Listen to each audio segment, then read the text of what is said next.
Okay, so we did sparring with open hand strikes, no kicks, no elbows. The only strike was the open hand. Otherwise, we could grapple, takedowns, jujitsu, wrestling, whatever. Nils, like right afterward, you had some strong feelings about striking with open hands. How'd that feel for you? I found it a bit boring. Yeah? I found it was basically the same we do with the gloves, but with no impact. Yeah. So it was more like gently slapping you. Yeah. So there is, and apart from that, I didn't even feel so much of a difference. I mean, I didn't feel more flexible because, like with the MMA gloves, I also can do pretty much the same. But I just can have a lot more impact in my striking. Definitely. If you watch street fights, try to find a single example of a street fight that was ended or finished with an open hand strike. I'm not saying it can't happen or it has never happened, but compare that to the number of street fights that you can find finished with a closed hand strike, and the difference is staggering. We're talking about hundreds compared to like none. So I know we were going light contact and all, and at the end where I got into mount, there were a couple of times I felt like, okay, I could probably tee off and do some real damage here, but especially like in that situation, I needed to have some impact in my striking, and I felt like I just gently slap you. At the same time, the main reason people advocate open-handed striking for self-defense in particular is for the safety of your hands, because they'll say, you might get the boxer's fracture, might break your metacarpals, might break your fingers. But I gotta say, the thing I was most worried about doing that sparring session, well, two things. One, accidental eye pokes with the fingers out, and two, accidentally breaking my fingers or snagging the fingers. Because when two people are striking, even light, and the arms are, just rapidly shifting bone against bone, those fingers can get jammed and caught pretty easily. So I'm happy to say that didn't happen to either of us, at least not to me. You okay, Nils? So no injuries there.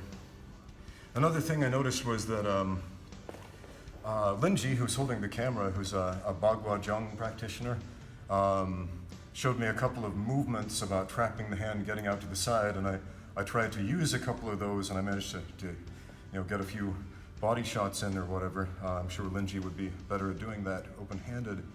But at the same time, I started thinking, this kind of feels like a Wing Chun drill with a lot more footwork going on. Now, Nils, you practiced Wing Chun, so that being said, like how much do you feel that an open hand striking session like that might come into play with Wing Chun technique? No, I don't think. I didn't feel it was pretty much like Wing Chun. Again, I felt it was more or less the same that we normally do, just because we have the open hands. Yeah. There's not much of an impact behind it. Yeah. So basically the same, just wimpier. Just wimpier, yeah. So what do you think about the self-defense instructors who keep telling everybody, especially women, that they should strike with open hands instead of closed fists? What do you think about that advice? And I'm not asking that with an agenda behind it at all. I'm not saying one way is right and one way is wrong. It's just... No, I think sometimes it can make sense, but to say that, like in all cases, I'm not sure. I do martial arts for such a long time. I'm not feeling like it gives me any advantage just to say, okay, we only use open hands. Yeah. So I'm not sure. Yeah. Well, Linji, you want to give it a try? Yeah. Maybe use some of your Bagua Zhang technique? Okay, I'll do it. Yeah, forward for sure.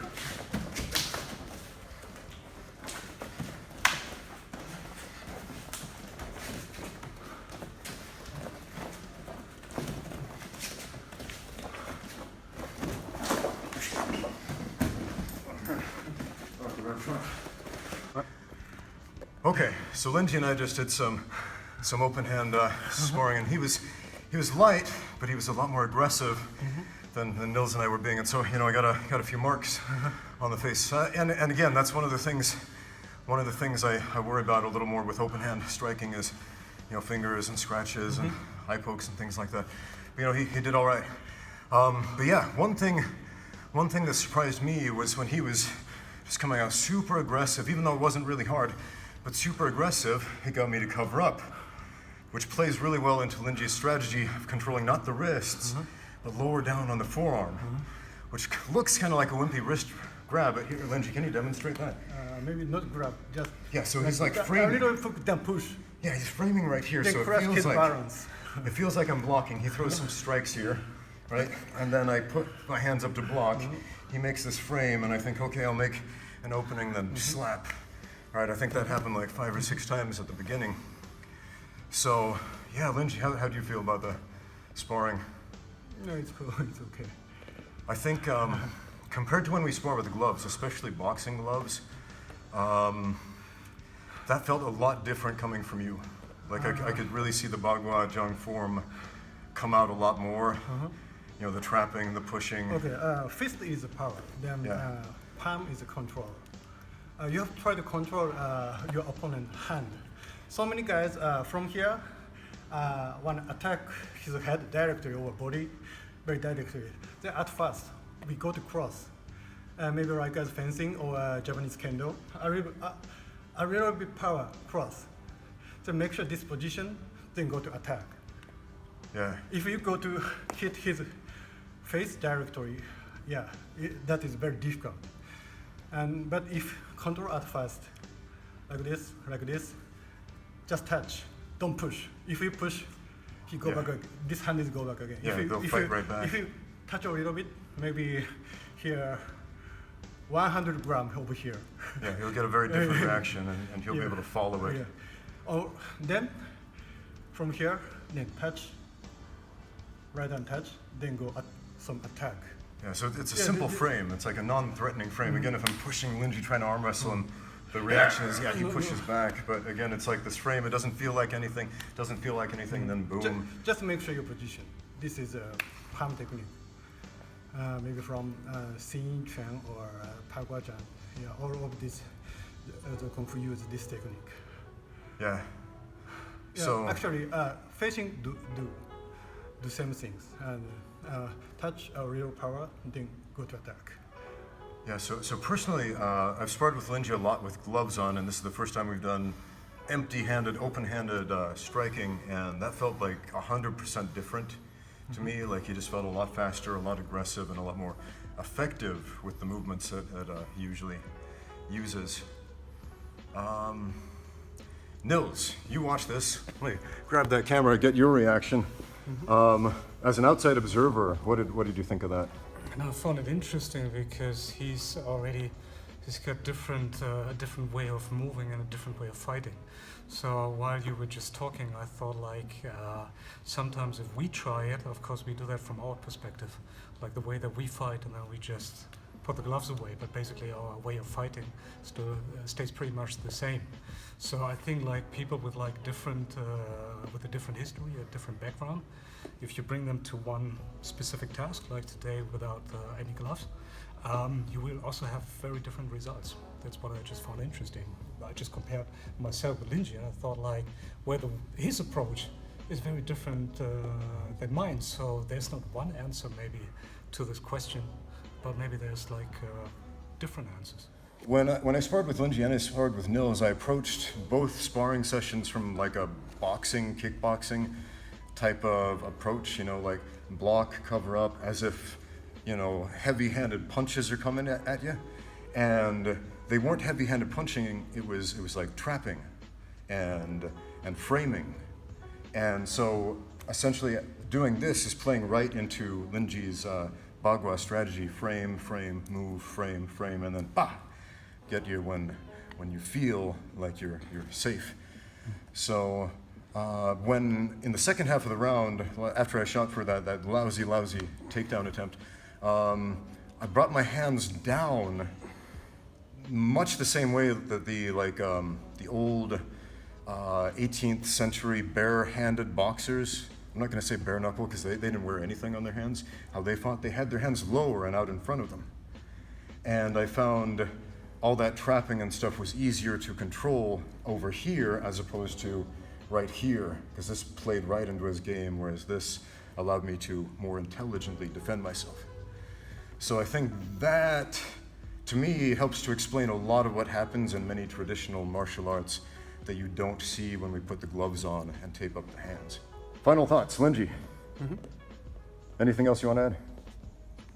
Yeah, if you use a palm, you have to think how to use. Ordinarily, don't attack your opponent directly. This is name is indirect attack. You try to do that. Okay, this is boxing speed. This is boxing speed. And what is Taiji speed? This is Taiji speed. More. This is boxing speed. What is Paco speed?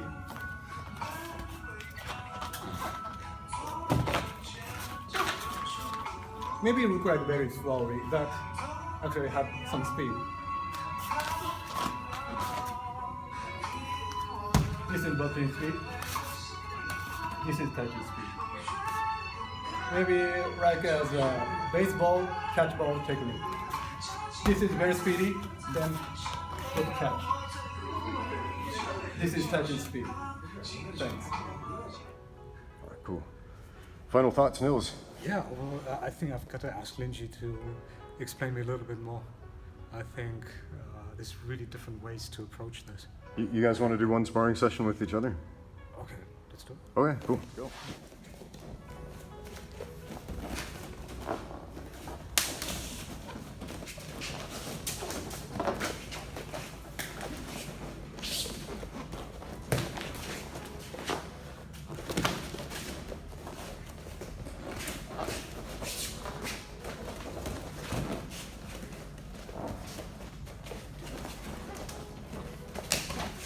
Some people, I think you could spar exactly the same way as you box, just open up your hands with a guy like, well, yeah.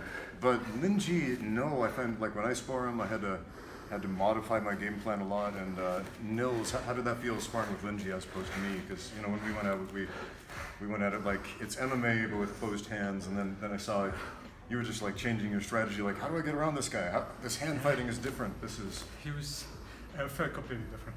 Yeah. Completely different. The difficult thing with him, and this I would actually say reminds me the most of, because you asked me about Wing Chun, he's moving forward the whole time. He's got his hands forward, moves forward, and they're also very stable. Yeah. So when you try to manipulate his hands, you see that they're really, really solid. And he got me a few times punching also here, stomach, etc. So that was good defense. But also good offense. Felt completely different. Yeah, it's like one thing I noticed about Bagua Zhang is it's like very similar in goal to Wing Chun, but like opposite in approach. Like as opposed to maintain center line, it's like break the center line. I would actually, because before you asked me about this, and I think there's a big mistake a lot of people make, is that they watch Ip Man. Yeah. So they believe that you have to stand there and do that fancy stuff. Actually, what Linji is doing is that's what you gotta do. You just run forward. Yeah. You just be aggressive, because you don't have time to stand there and do your Hollywood stuff because you get your ass kicked. Yeah. So No. what he's doing, he's pushing forward. He's aggressive. Yeah. And it's interesting because they're like, are any of the strikes hurting you? To be honest, yeah, some. Oh, I okay, feel like with him, he's pretty impact. aggressive to the body, but you know when I sparred, it's like okay, he's hitting me, but it's not doing significant damage. But at the same time, it's so frustrating, isn't it? It is, but I wouldn't even say that it was a punch you could cope with, but you already felt it, and I was all the time was thinking like, well, Linji puts a little bit more into this, we'll have a different outcome. Yeah. That's what I found. Like if he's being mean, yes, like Yeah. he would have marked up my face a lot more, probably would have knocked us back a little bit more. It's really interesting because that's the other thing I find, because we all have a different background, and we always try to judge like, does this work or does that not work? So, but we all approach that with like our skill set, Yeah. and it gives us one truth. Then Linji comes, we've got another truth. Yeah. We've got another way how it can be done. Man, so I this think is- it's good to be open-minded and to see that. I found it really, really interesting. This sparring session actually reminded me a lot of something I learned from my very first pro kickboxing match. It was my first time transitioning from essentially amateur taekwondo and amateur karate, you know, these amateur traditional martial arts, to professional kickboxing, first time fighting with the gloves on, first time fighting with the shirt off, first time fighting in shorts instead of the uniform pants. And every little detail made a big difference. Like in the pants, when you kick, there's this nice little snap that just tells you, okay, you're doing that kick with the right amount of force. And the first time I put the shorts on, it was like, where's the snap? I feel like, oh, where'd it go? I feel naked. Because, you know, I actually was literally mostly naked. And without the shirt, it's like the same thing. You don't get that snap feedback from the uniform. And so it takes a toll mentally. And putting on the gloves versus empty-handed, it feels at first like I've got pillows on my hands. These are useless. But you get used to them and it's like, oh, these are weapons. I can crush people with these now. But yeah, take them off once you're used to them and it's like, oh, it's different. It's a different animal. So every little rule, every little piece of equipment makes a significant difference. Sometimes just a little bit, sometimes a lot. I also found like, especially like today when you do that for the first time can be really frustrating because suddenly it's not like you're used to fight and then you've got to analyze it. Like, what am I doing? Why is that stuff not working like we did before? Like, what do I have to change? So that's a good learning curve. I know Linji has some strong feelings about Wing Chun, so Linji, we talked a lot about how Bagua was like Wing Chun, and we had a conversation about this before, and you're like, no, Bagua is not like Wing Chun. So what do you think? Because I think Wing Chun, there's very, very few step work. So I don't recommend you study Wing Chun so long time. Maybe for 3 months is enough for you. You're going to make a lot of people on the internet angry about that, but that's okay. They're going to be like, no, you must study at least 40 years. Then you have to learn more how to step, how to take back. It's better. So the footwork is more important in your opinion. Yes. Okay. What is the footwork? Like, how did you move like when we were sparring? Okay. Because Nils said, how did they move? Always here. Wing Chun would be Wing Chun this. is always here. Let's take a close look at the footwork here. What's different with Bagua? Bagua is if you get a little bit, take side, then go to more. Try to go to more. But Wing Chun is from here. If you take maybe 45 degree, they will back. But Bagua is, if you take 45 degree, then go to 90 degree right angle, then try to go to back. This position is best for. So the goal is get behind him whenever possible, get a 45-degree angle whenever possible. But Wing Chun is from here, then if they take 45 degree, they go back. So I don't recommend study. Yeah, I would say it's Wing Chun too much. It's linear because you asked me about it, and also like in this situation it was like how to use that, because if you're moving so fast and I'm standing and I have more this linear approach, it gets complicated because the other one is moving all the time. So it was interesting. Yeah.